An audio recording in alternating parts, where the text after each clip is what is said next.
السلام علیکم friends, welcome to کتاب نگری یوٹیوب چینل کتابوں کی نگری میں خوش آمدید۔ میں ہوں آپ کی ہوسٹ اقرا یاسین اور آج میں آپ کے لیے لے کر آئی ہوں مریم غفار کی قلم سے تحریر کردہ ناول ڈینجرس کے ایپیسوڈ نمبر 2 کو لے کر۔ اس ایپیسوڈ کو سٹارٹ کرنے سے پہلے آپ کر لیجئے ہمارے چینل کو سبسکرائب، ویڈیو کو لائک اور کلک کر لیجئے بیل آئیکن کو۔ اب آتے ہیں ایپیسوڈ کی جانب۔ ایکپولوکو کی بیچ پر ہوتی پارٹی آج اسے چھوٹے سے ہوٹل میں منعقد کی گئی تھی، جہاں وہ بھی اپنے ساتھیوں کے ہمراہ پہنچا تھا اور سامنے کا منظر دیکھ کر وہ شریر سا مسکرایا تھا۔ ارد گرد سے بے نیاز اپنے ساتھیوں کو پھیل جانے کا اشارہ کرتا خود ایک سائڈ پر رکھی ٹیبل پر جا بیٹھا تھا، جہاں سے سامنے رقص کرتے لڑکے لڑکیوں کو وہ واضح طور پر دیکھ سکتا تھا۔ ایک سے بڑھ کر ایک لڑکی ہے یہاں۔ نازیبا لباس میں ناچتی لڑکیوں کو دیکھتا وہ اپنا ہوڈی میں چھپا چہرہ عیاں کر گیا تھا۔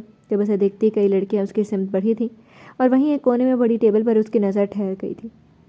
ہائے ہاٹ! سامنے بیٹھے اس پر اسرار شخص کو دیکھتی 3 لڑکیاں شوخی سے مسکراتی ہوئی اسے دیکھ کر اسپینش میں کہتی اس کی ٹیبل پر آ بیٹھی تھی، جنہیں وہ سرے سے نظر انداز کرتا اٹھ کر جانے لگا تھا۔ تبھی ایک لڑکی نے اس کے گلے میں ہاتھ ڈالا اور دوسری لڑکی نے اس کی ٹانگ میں ٹانگ پھنساتے اسے روکا تھا، مگر انہیں پھر بھی نہ دیکھتا وہ آگے بڑھنے لگا تھا، جب تیسری لڑکی نے آگے بڑھتے اس کی پینٹ کی بیلٹ پر ہاتھ نکالا تھا۔ نہیں بیوٹی! اس لڑکی کا ہاتھ پکڑتا وہ آنکھ دباتا مسکرایا تھا، جس پر وہ اپنے نچلے لب کو کاٹتی مسکرائی تھی۔ اتنا ہی شوق ہے تو چلو میرے ساتھ مزہ کرواتا ہوں، آنکھ دبا کر کہتا وہ تینوں کو آفر کرتا مسکرایا تھا، جس پر وہ تینوں اس کی آفر پر لبیک کرتی اس کے پیچھے ہوئی تھی۔ بیٹھو میں آتا ہوں، انہیں گاڑی میں بیٹھنے کا کہتا خود فرنٹ پر آتا اپنے خاص بندے کو اشارہ کرتا ان 3 لڑکیوں کے ساتھ 2 لڑکیوں کو اور وہاں سے لے جانے کا بولتا واپس وہاں بیٹھا تھا۔ اپنے کام سے تو پچھلے 1 گھنٹے سے فارغ ہو چکا تھا۔ اس کے ملازم لڑکیوں کو لے کر جا چکے تھے، اب بیچ پر بھی کچھ ہی لوگ بچے تھے جو جلدی واپسی کی راہ لینے کو تیار تھے۔ جب اپنے ارد گرد نظر گھماتا وہ کونے میں پڑی اس ٹیبل کی سمت بڑھا تھا۔ قریب آتے شخص کو دیکھتی وہ لڑکی خوف سے دیوار سے جا لگی تھی۔ جب وہ نیچے زمین پر بیٹھتا ٹیبل کے اٹھتے کپڑے کو اوپر کرتا نیچے جھکا تھا اور سامنے بیٹھی لڑکی کو دیکھ کر مبہوت ہوا تھا، جو اس کے ڈر سے آنکھیں سختی سے بند کیے زیر لب کچھ بڑبڑا رہی تھی۔ اے لڑکی! اسے ڈرتا دیکھ کر وہ نرمی سے بولا تھا، مگر اسے کوئی جواب نہ دیتا دیکھ کر وہ ایک بار پھر سے اسے پکارنے لگا تھا۔ بہری ہے کیا؟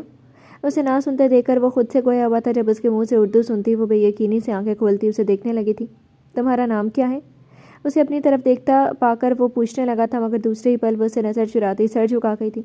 What's your name? کیا انگلش بھی نہیں آتی؟ اسے اسپینش نہ سمجھتے دیکھ کر وہ انگلش میں پوچھنے لگا تھا، مگر اسے ابھی بھی جواب نہ دیتے دیکھ کر وہ ایک بار پھر تھوڑی تیز آواز میں بولا تھا، جب وہ ایک بار پھر اس کے منہ سے اردو سن کر خوش ہوئی تھی۔ میرا نام پوچھ رہے ہو؟ اسے غصے سے اپنی طرف دیکھتا پا کر وہ معصومیت سے بولی تھی۔ اوہ پاکستانی، یس کم آؤٹ۔ اس کی صفائی سے اردو بولنے پر وہ تعجب سے پوچھتا اسے باہر آنے کا بول رہا تھا، جس پر وہ نفی میں سر ہلاتی پیچھے ہوئی تھی۔ نہیں مجھے نہیں آنا باہر۔ کیوں؟ یہ لوگ اچھے نہیں ہیں، وہ نفی میں سر ہلاتی وہ اپنے گھٹنوں کی گرد ہاتھ باندھتی بولی تھی۔ کوئی کچھ نہیں کہے گا، تم باہر آؤ، دیکھو سب جا رہے ہیں۔ ارد گرد نظر گھماتا وہ اسے دیکھتا بولا تھا، جب وہ اس کی بات پر تھوڑا سا آگے بڑھتی دیکھنے لگی تھی، جب وہ ایک ہی جست میں اس کا ہاتھ پکڑتا اسے باہر کھینچ گیا تھا۔ تھک گئے ہم جھکے جھکے؟ اس کی کھینچنے پر وہ خوفزدہ نظروں سے اسے دیکھنے لگی تھی، جب وہ سیدھا ہوتا اپنی کمر پر ہاتھ رکھتا بولا تھا۔ صحیح بات، لمبے ہی اتنے ہو؟ 6 فٹ سے نکلتا لمبا قد، کچھ آدھا خندہ پیشانی، گہری گرے آنکھیں، ستوا ناک، گلابی سرخ مائل لب جنہیں وہ آپس میں پیوست کیے ہوئے تھا، ہلکی بڑھی بیئرڈ جو اس کی شخصیت میں 4 چاند لگاتی تھی۔ بلیک کلر کی جینز شرٹ میں ملبوس وہ بلیک ہوڈی پہنے ہوئے تھا، بال ہوا سے اڑتے ہوئے اس کی پیشانی پر بکھرے ہوئے تھے، جب اس نے بغور سامنے کھڑے شخص کا جائزہ لیتے ہوئے کہا تھا۔ پھر بھی آپ نے کافی تھکا دیا، پہلے ہی باہر آ جاتی۔ ایک گہری نظر اس کے نازک سراپے پر ڈالتا وہ خفگی سے بولا تھا۔ مجھے ڈر لگتا ہے، یہ لوگ گندی نظروں سے دیکھتے ہیں۔ اس کے پوچھنے پر وہ آتے جاتے لڑکے لڑکیوں کو دیکھتی بولی تھی۔ چاند کی روشنی میں چمکتی دودھ سی رنگت، نازک کانچ کا جسم جس پر وہ ہلکے سے گلابی رنگ کی شرٹ اور بلو جینز پہنے ہوئی تھی، کیچر میں قید بال جس کی کچھ آوارہ لٹیں اس کے چہرے کا طواف کر رہی تھی، ڈری سہمی ہرنی جیسی بڑی بڑی براؤن آنکھیں جو نمکین پانی سے بھری تھیں، چھوٹی سی ناک جو اس کے رونے اور سرتی کی شدت سے سرخ تھی، گلابی پتلے ہونٹ ٹھنڈ سے کپکپاتے ہوئے تھے، جب وہ بغور ملاحظہ فرماتا اس کے ٹھنڈ سے ہلکورے لیتے جسم کو دیکھتا لب دبا گیا تھا۔ کس نے کہا اتنا خوبصورت ہونے کے لیے؟ اس کی وجود سے نظر چراتا وہ زیر لب بڑبڑایا تھا۔ آؤ ذرا کچھ آگے چلتے ہیں۔ خود پر جمی لڑکیوں کی نظریں دیکھتا وہ اسے آگے چلنے کا کہتا بڑھا تھا، مگر اس لڑکی کی آواز پر رکا تھا۔ نہیں مجھے میرے گھر جانا ہے۔ اس کی پیٹھ دیکھتی وہ آہستگی سے بولی تھی۔ کیا آپ مجھے میرے گھر تک چھوڑ سکتے ہو؟ اپنے ہاتھوں کو آپس میں رگڑتی وہ اس سے پوچھنے لگی تھی، جس پر وہ اسے دیکھتا نہ چاہتے ہوئے بھی ہاں کر گیا تھا۔ آپ بہت اچھی ہو، اتنی جلدی پہچان گئی آپ مجھے؟ اس کے ہاں کرنے پر وہ خوش ہوتی بولی تھی، جب وہ تھوڑا سا اس لڑکی کی سمت جھکتا مسکرایا تھا۔ اس کا خود کو اچھا کہنا اسے بہت بھلا لگ رہا تھا، کسی نے پہلی بار اسے اچھا کہا تھا اور یہ بات اس کے دل میں اس لڑکی کی جگہ بنا گیا تھا۔ وہ کیا آپ کو بلا رہے ہیں؟ اس کے ساتھ چلتی وہ روکتے ہوئے سامنے کھڑے بلیک سوٹ کوٹ میں ملبوس آدمی کو دیکھتی بولی تھی۔ ہاں 1 منٹ، اسے رکنے کا کہتا وہ ان کی سمت بڑھا تھا۔ جب وہ دور کھڑی اسے دیکھ رہی تھی جو اپنی جیب سے گاڑی کی چابی نکالتا ان کے حوالے کرتا، اوور کوٹ لیتا، واپس سے اس کی جانب مڑا تھا۔ وہ انہیں کچھ کہہ بھی رہا تھا مگر دور ہونے کے باعث وہ سن نہیں سکی تھی۔ کتنی بکواس حرکتیں کرتے ہیں یہاں کے لوگ، ارد گرد سے نظریں چرا کر چلتی وہ اپنے ساتھ چلتے شخص کو دیکھ کر بولی تھی جو فقط اسے ہی دیکھ رہا تھا۔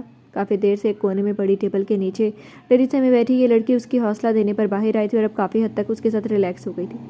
سب ایک سے نہیں ہوتے، اس لڑکی کو دیکھتا وہ پینٹ کی جیب میں ہاتھ ڈالتا بولا تھا۔ پہلے مجھے بھی ایسا ہی لگا تھا پر ایسا ہے نہیں۔ ٹھنڈ سے سن پڑتے ہاتھوں کو آپس میں رگڑتی وہ مقابل کو دیکھتے مسکرائی تھی۔ اچھا پھر آپ نے غلط تحقیق کی ہے۔ اس لڑکی کو بغیر کسی گرم کوٹ گرم کپڑے پہنے دیکھ کر اس کے حالات جان گیا تھا۔ نہیں، میں پچھلے چند ماہ سے یہاں ہوں، سب کو دیکھا ہے میں نے، سب ایک جیسے ہیں۔ سرد ہوا میں اڑتے اپنے بالوں کو کان کے پیچھے کرتی وہ مقابل کی سمت مڑتی کہ اس کے روبرو آئی تھی جب اس کے رکنے پر وہ شخص ایک قدم پیچھے لیتا رکا تھا۔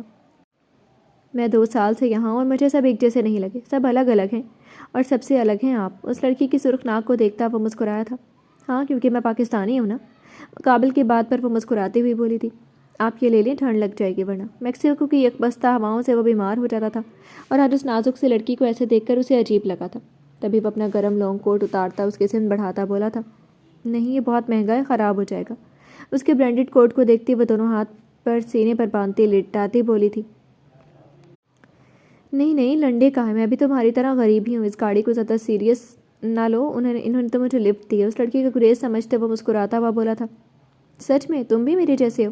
ایسا ہی ہے، خوشی سے پوچھتی اس لڑکی نے اس کی آنکھوں میں دیکھا تھا جس پر وہ کندھے اٹکاتا اس کی آنکھوں میں دیکھنے سے گریز کر گیا تھا۔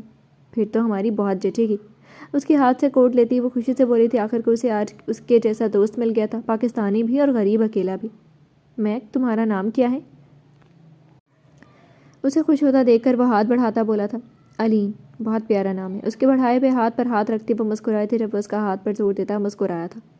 اب ہم دوست ہیں تو تم مجھے میک کہہ سکتی۔ اس کی خوشی سے چمکتی آنکھیں دیکھتا وہ مسکرایا تھا جس پر وہ اس بات میں سر ہلا گئی تھی۔ تم یہاں رہتی ہو؟ کافی دیر سے چھائے خاموشی کو میک کی آواز نے توڑا تھا جس پر وہ اسے دیکھتی اس بات میں سر ہلا گئی تھی۔ اس جگہ کو وہ کیسے نہ پہچانتا؟ اس جگہ سے اس کا ہر روز کا گزر تھا۔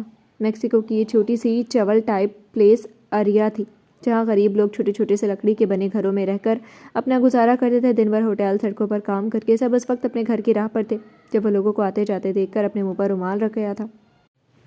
Thank you. اپنے چھوٹے سے گھر کے سامنے رکتی وہ میک کو دیکھتی مسکرائی تھی جو بار بار پیچھے مڑ کر دیکھ رہا تھا۔ اندر آنے کا نہیں کہو گی مجھے؟ نہیں۔ علین کو دیکھتے وہ مسکرایا تھا جب وہ اس کے اندر آنے کا کہنے پر گھبرائی تھی۔ کیوں؟ میں تمہیں نہیں جانتی۔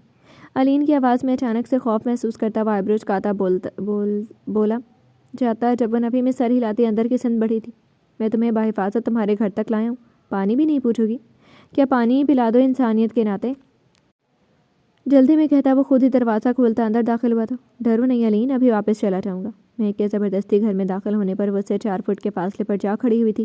جب وہ ایک نظر اسے دیکھتا اسے پانی لینے جانے کا کہتا سائڈ پر بنی چھوٹی سی کھڑکی سے باہر دیکھنے لگا تھا۔ پانی۔ چند منٹ بعد وہ پانی کا گلاس لے کر وہاں آئی تھی مگر اسے وہاں نہ پاتی وہ پریشان ہوئی تھی کہ تبھی ڈور پر لگی چٹ دیکھ کر وہ اس کی سمت بڑھی تھی۔ سوری علین، میرا مقصد تمہیں ڈرانا نہیں تھا۔ میرے باس نے مجھے دیکھ لیا تھا، ان سے چھپنے کے لیے اندر آیا تھا تمہیں دوست سمجھ کر، لیکن اب جا رہا ہوں۔ اپنا خیال رکھنا، اگر دوست پر یقین ہو جائے اور کبھی ضرورت پڑے تو مجھے اس نمبر پر کال کرنا۔ صاف اردو میں لکھے گئے الفاظ پڑھتی وہ مسکرائی تھی اور وہیں اسے اپنی بے وقوفی اور ڈر پر جی بھر کر غصہ آیا تھا۔ کیا سوچے گا میک میرے بارے میں؟ وہ مجھے دوست سمجھ رہا ہے اور میں اسے غلط سمجھ رہی تھی۔ اگر وہ غلط ہوتا تو کیا ان گندے لوگوں کے بیچ سے مجھے بحفاظت گھر چھوڑتا کیا؟ اپنے سر پر چپت لگاتی وہ خود پر افسوس کرنے لگی تھی۔ دوست میک۔ اپنے چھوٹے سے کی پیڈ موبائل میں نمبر سیو کرتی وہ مسکرائی تھی۔ تم اس وقت کہاں سے آ رہی ہو علین؟ کون آیا تھا؟ گھر میں ہوتی ہلچل محسوس کرتی جولیا جو کچھ دیر پہلے ہی گھر آئی تھی مگر خالی گھر کو منہ چڑھاتا دیکھ کر وہ سو گئی تھی۔ کسی کے بولنے کی آواز سن کر وہ نیند سے بیدار ہوئی تھی مگر سامنے علین کو اکیلا کھڑے دیکھ کر وہ حیران ہوئی تھی۔ کام سے واپس آ رہی ہوں، اچانک سے جولیا کے پوچھنے پر وہ ڈر سے اچھلی تھی۔ کس کے ساتھ آئی ہو تم؟ مشکوک نظروں سے اسے اوپر سے نیچے تک دیکھتی جولیا نے اس کے پہنے کوٹ کو پکڑ کر دیکھا۔ دوست کے ساتھ آئی ہوں۔ جولیا کے سوال اور پھر کوٹ کی طرف اشارہ کرنے پر وہ مسکرائی تھی جبکہ علین کے لبوں پر خوبصورت مسکراہٹ دیکھ کر جولیا نے آنکھیں چھوٹی کرتے اسے گھورا تھا۔ یہ کون سا دوست ہے تمہارا جس کے ساتھ رات کو آئی ہو؟ چھپ کر کوٹ پر لگی فریگننس سونگھتی وہ آئی برو چکاتی بولی تھی، لڑکا ہے کوئی؟ جولیا کے عجیب و غریب سوالات پر وہ سوچ میں پڑی تھی جب اس کی حالت دیکھ کر مسکراتی جولیا نے لفظوں پر خاصا زور دیتے کہا تھا، فریگننس تو بڑی اچھی ہے، لڑکا کیسا ہے؟